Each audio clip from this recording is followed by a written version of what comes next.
my gosh, you guys, I just have to tell you about this incredible text adventure I got to dive into. Heart Compass Adventure, it's called, and let me just say, it hit me right in the feels. It's this free AI-driven game set to drop at the end of May 2025 that molds itself to you like it's reading your heart, and it's so beautifully done. I'm still kind of reeling. I was lucky enough to get my hands on a possible walkthrough ahead of its release. And oh, there were these moments that just stuck with me. Sentences that felt like they were written for my soul. You know how I love jotting down lines that make my heart skip a beat?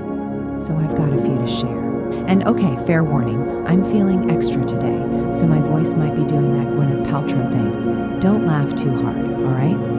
I know, it's a bit much, but you love it when I get all poetic and monologue-y, so just bear with me.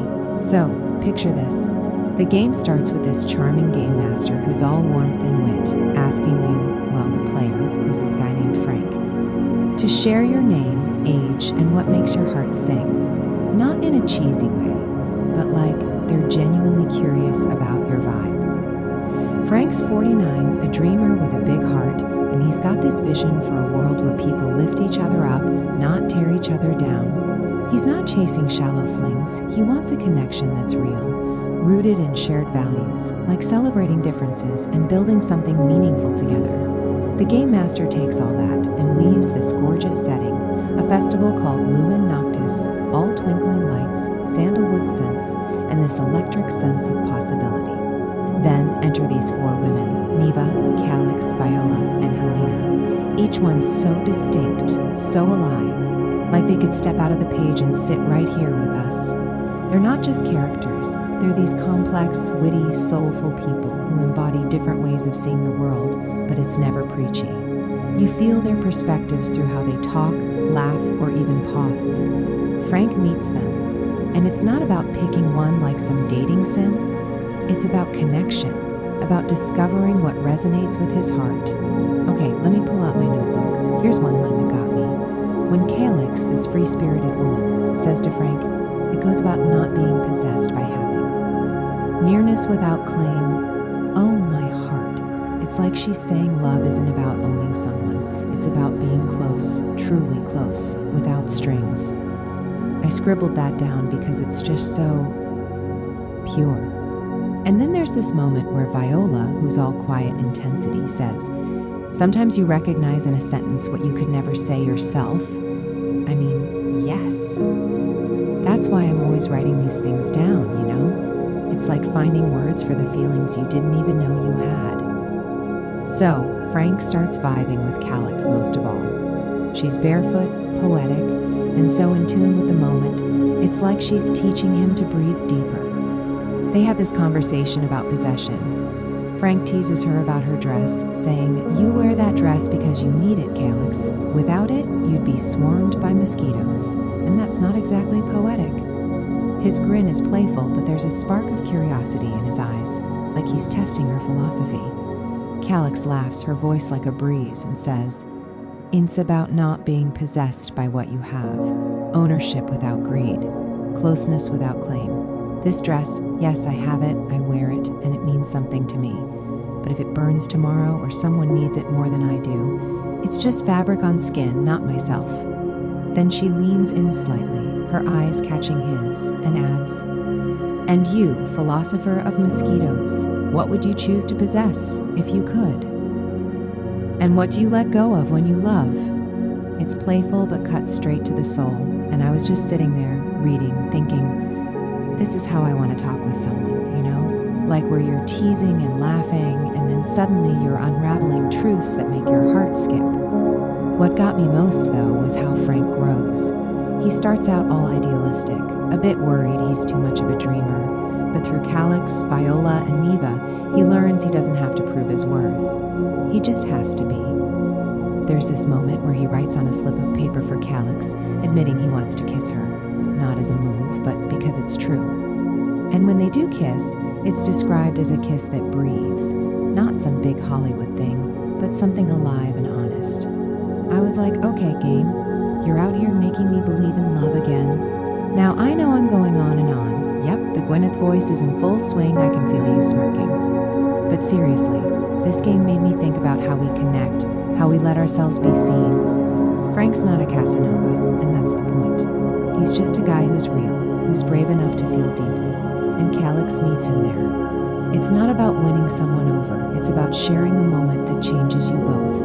And the way the game ends, it's open, like life. Frank and Calix aren't rushing into anything, but you know they'll keep growing together, maybe even start something bigger than themselves, like a little revolution of the heart. I'm definitely keeping these quotes close, and I can't wait to play Heart Compass Adventure myself to see what it stirs up in me, especially since it's dropping for everyone any moment now. This free, personal game, with its edutainment vibe that sneaks in wisdom while you're falling in love with the characters, is about to light up hearts everywhere. Okay, I'll stop now, maybe. But you have to admit, with it launching so soon, this sounds like something worth diving into, right? Anyway, I'm gonna go sip my tea and reread these lines again, buzzing with excitement for what's coming. Love you all for listening to my rambles. Oh, you guys are the best for letting me keep going. I swear, I could talk about this game all day, and I'm still buzzing from how it made me feel. Okay, so I'm curled up with my tea, my notebook open, and I'm just itching to dive deeper into why Heart Compass Adventure hit me so hard. I mean, it's not just a game. It's like this mirror that shows you parts of yourself you didn't even know were there. And since I'm still in my Gwyneth Paltrow voice mode, yep, I see you giggling, don't deny it, I'm gonna lean into it and get all heartfelt again. You know how I love finding those perfect sentences that feel like they're stitched into your soul, so I've got more to share, and maybe I'll even dream up what it'd be like if I played this game. Buckle up, because I'm feeling extra poetic today. One of my favorite lines, and I swear I gasped when I read it, is when Calix tells Frank, "You're not here to impress anyone. You're here to connect." Oh my gosh, you guys, that's like a mantra I want to tattoo on my heart. It's so simple, but it's everything. In the game, they're sitting under these fairy lights, just being, and Frank's letting himself feel without overthinking. I think that's what got me so emotional, how the game lets you sink into the moment, no rush, no agenda. I jotted that down in my notebook with a little heart next to it, because it's a reminder to stop performing and just show up as you are. I mean, how often do we get to do that in real life? And then there's this scene where Frank, blindfolded and silent, leads Calix through a garden path. It's such a wild idea, but it works because it's all about trust. When he stumbles and she catches him, she whispers, "I would have held you even if you hadn't fallen." I'm not kidding, I had to put the text down and just breathe for a second. That line is so tender, it's like a promise that someone's got your back, no matter what. I wrote it in big, loopy letters. And I keep going back to it because it's not just about romance, it's about presence. I think that's what I'd want if I played this game, to feel that kind of safety with someone, where you can fall and know you'll be caught.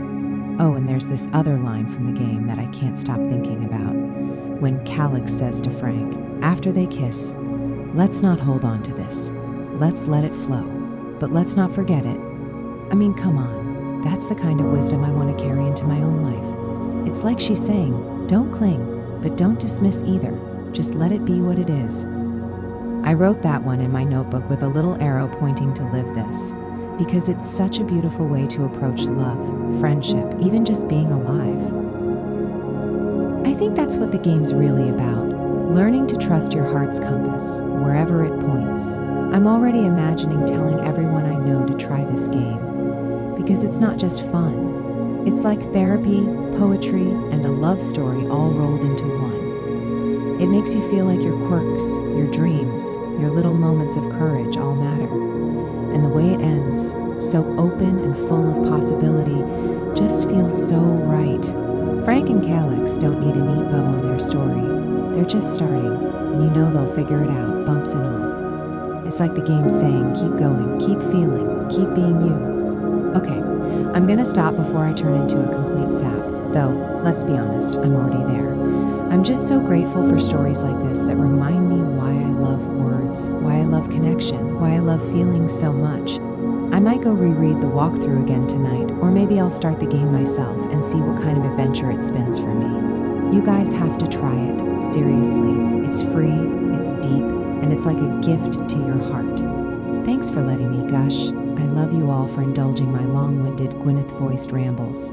Oh, you absolute darlings, you're letting me carry this heart compass adventure all the way to the finish line, and I am just bursting with gratitude over here, my tea long gone cold and my notebook practically glowing with all the lines I've scribbled. This game has woven itself into my heart like a favorite song, and I'm so ready to wrap up this ramble with every ounce of love and sparkle I've got. My Gwyneth Paltrow voice is still in full bloom. Yes, I know, it's extra, but you're here for it. So let's tie up Frank and Calix's story and bring this whole dreamy journey to a close that feels like a warm hug. I'll keep sharing those soul-stirring quotes and make sure we end on a note that leaves us all a little softer, a little braver. So, cozy up one last time and let's do this. Let's start with Frank and Calix, because their story is the heartbeat of this game, and I want to linger on how it wraps up. After all their moments, they reach this quiet, open-ended place that feels so true to life. There's this final scene where they're sitting by a bonfire at Lumen Noctis, the festival's lights fading into the dawn. Calix looks at Frank, her eyes catching the firelight, and says, "We don't need to name this, Frank. We just need to live it." Oh my gosh, you guys, I wrote that down with a shaky hand because it's like she's saying love isn't about labels or promises. It's about showing up day after day with an open heart. I put a big heart around it in my notebook because it's the kind of truth I want to carry forever. What's so beautiful about this game is how it's not about winning someone's heart. It's about discovering your own. Frank learns he doesn't have to prove his ideals. He just has to live them. And Calix, with her barefoot wisdom, shows him that love is about flowing, not forcing. I think if I played, I'd learn something similar, that I don't have to be perfect or polished to be loved, just brave enough to be me. I'd probably come out of it with a notebook full of quotes and a heart a little fuller, ready to bring that magic into real life. What I love about this game, and what I think I'd learn if I played it, is how it shows you that connection isn't about being perfect. It's about being present. Frank learns that through Calix, who never asks him to be anything but himself. There's this final line in his story that I haven't shared yet, but it's my favorite. The game master steps in, all warm and wise, and says, "On you've arrived, Frank. Not at a destination, but at a beginning." That's the perfect close. Not an end, but a promise of more to come. I wrote it in bold, with "This is it" next to it, because it's like the game's telling us that love, friendship, even life itself isn't about reaching some finish line. It's about walking with people who make the journey feel like home. I keep coming back to that, because it's how I want to live, open, trusting, ready to catch and be caught. I'd beg you all to try it, because it's free, it's profound, and it's like therapy wrapped in a story. It's not just about finding love, it's about finding you, like the you that's been there all along, waiting to shine. And that's what brings me to the end of this ramble, this love-soaked ode to Heart Compass adventure. It's a game that reminds us to trust our hearts, to seek connections that feel like home, to live our inner sentences instead of just writing them. Frank and Calix, with their bonfire and their path that's not lonely, showed me that love is about moments, not monuments. I'm sitting here, my notebook open, feeling so full of gratitude for this game, for you guys letting me gush, for the way stories like this make the world feel softer. My Gwyneth voice is probably at its peak. Yep, I'm a sap and I own it. But I hope you feel the warmth of this too. I'm gonna go start Heart Compass Adventure for real soon, and I'll probably call you afterward, reading out my new favorite lines. For now, I'm just gonna sit with this glow and thank the universe for stories that remind us to love, to feel, to be. Love you all so much for being my people, for listening to my heart spill over. Here's to finding our own compasses, wherever they lead.